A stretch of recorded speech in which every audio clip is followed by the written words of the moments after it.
আজ একটা প্রশ্ন পেলাম, এক্সের যে কোনো মানের জন্য এক্স কিউ মাইনাস এক্স সর্বদা কত দ্বারা বিভাজ্য হবে।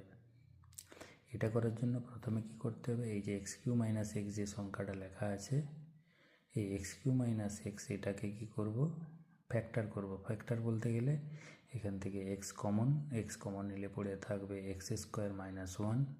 এই এক্স স্কোয়ার মাইনাস ওয়ানটাকে আমি লিখতে পারি আবার x plus one into x minus one. তাহলে এই যে তিনটে টার্ম পেলাম, এই তিনটে টার্মকে একটু সাজিয়ে লিখি, তাহলে পাবো x minus one into x plus one. তাহলে এই যে তিনটে সংখ্যা পেলাম তাদের গুণের আকারে লেখা আছে। আর এই তিনটে সংখ্যা হচ্ছে, দেখুন,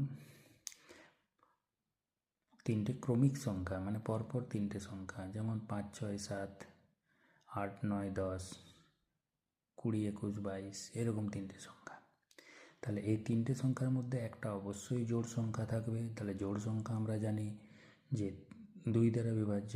তাহলে এই সংখ্যাটা অবশ্যই 2 দ্বারা বিভাজ্য হবে, কারণ এদের গুণফলটা 2 দ্বারা বিভাজ্য হবে। আবার এই তিনটের মধ্যে একটা অবশ্যই 3-এর গুণিতক হবে, তার মানে এর গুণফলটাও সর্বদা 3 দ্বারা বিভাজ্য হবে। তাহলে কোনো একটা গুণফল বা কোনো একটা সংখ্যা যদি 2 দ্বারাও বিভাজ্য হয় এবং 3 দ্বারা বিভাজ্য হয়, তাহলে সেই সংখ্যাটা অবশ্যই 6 দ্বারা বিভাজ্য হবে। তাহলে উত্তর হবে যে এক্স কিউ মাইনাস এক্স এই সংখ্যাটা এক্সের যে কোনো মানের জন্য সর্বদাই 6 দ্বারা বিভাজ্য হবে। ধন্যবাদ।